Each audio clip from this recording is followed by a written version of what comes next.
just shaving off, pulling it in unevenly and shaving off just the tiniest amount of that O-ring will keep it from sealing. So you'll have to do the whole job over again. You'll get it primed and it'll just drip back out, or it'll never get primed at all. I'm going to switch to a tool. So just a little bit at a time, just a few turns. And you want to make sure that groove, the gap between the head and the body of the pump goes together nice and evenly, top and bottom.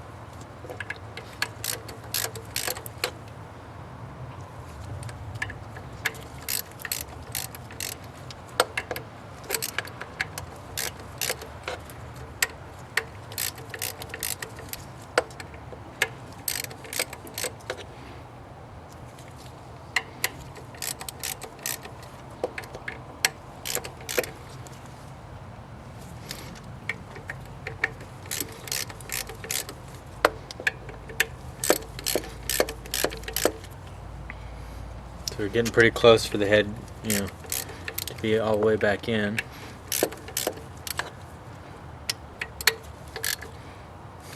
Snug it just a little bit. You don't really need to snug this one because you're just going to move it back over here. So what you want to do now is grab this bracket, put it in place, and take its screw and install it into the head. So this is one of the head screws. Might also want to put some of these in so you're sure that when you tighten that down you've got it aligned such that you can get these to go in. You really need to tighten them at this point, but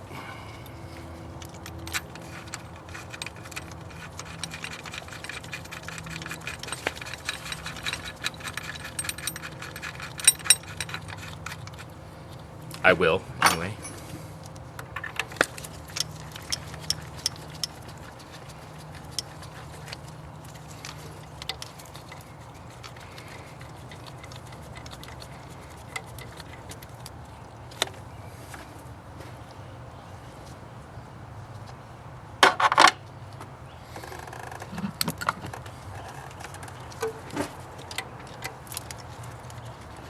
Probably can't see that too well, it's pretty dark in there.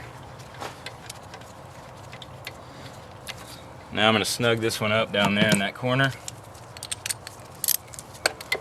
to its final torque value.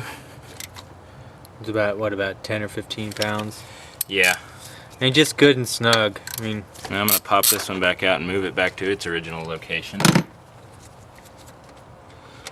And then at this point we're done with the head seal and we're going to move on to the quantity adjuster seals.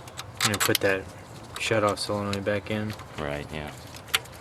Yeah, I almost always forget to do that, and then I have to go put it in later with the wrench instead of my knives.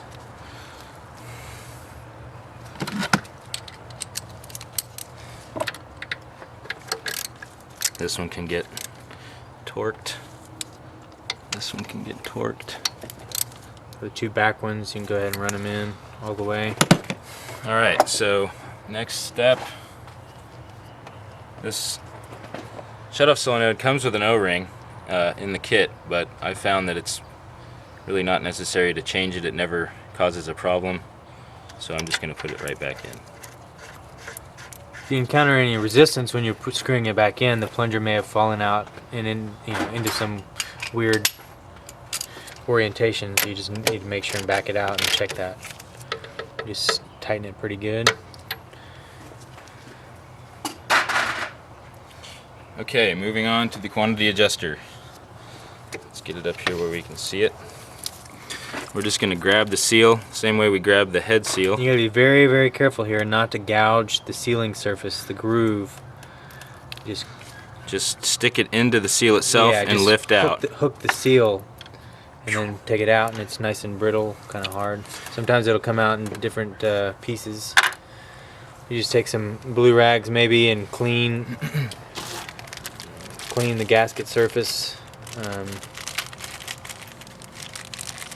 This is not returnable once opened.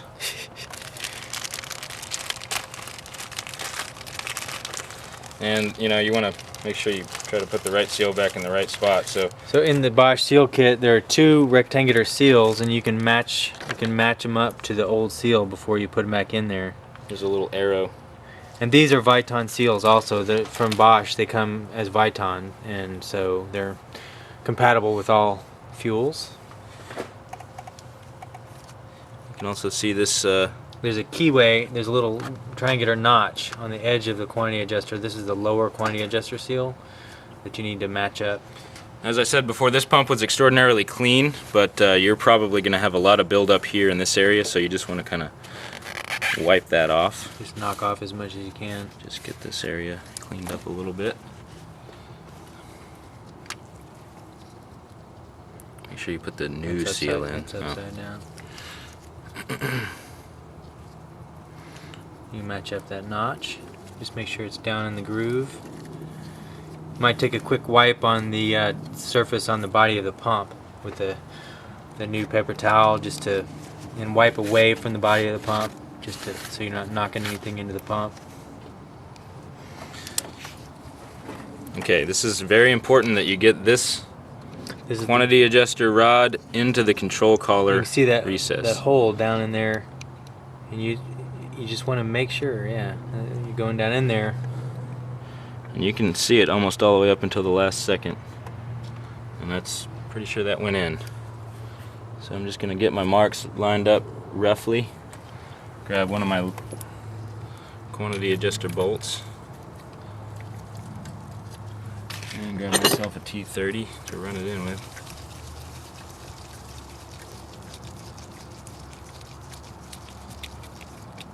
Just snug it down. The new gasket will hold a gap pretty well until that final tightening. You can really tell the difference between the old seals and the new seals. Marks are really close.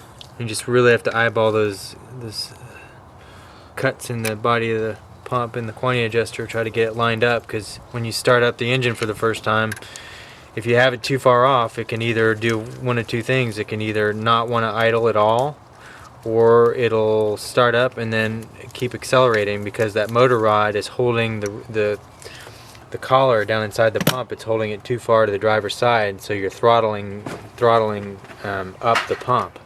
So you definitely want to have scribe marks on the body of the pump, and you can see them here, here, and here. Just want to make sure and mark them before and after, before. Same deal with this seal. Just kind of puncture it, and then you get something to lift up and get your finger underneath. Then we'll grab the other seal out of the kit. Make sure it's properly oriented with the arrow. Just drop it down in there the same exact way. Again, this pump was really clean. You're gonna have some dirt that you need to deal with. You don't want to push it down in the groove, and it has little ridges on it that keep it centered in the groove. Like I was saying before, this is the fuel temp sensor, and some people, replace them just because they're in there. I don't think it's necessary, but there are two little tiny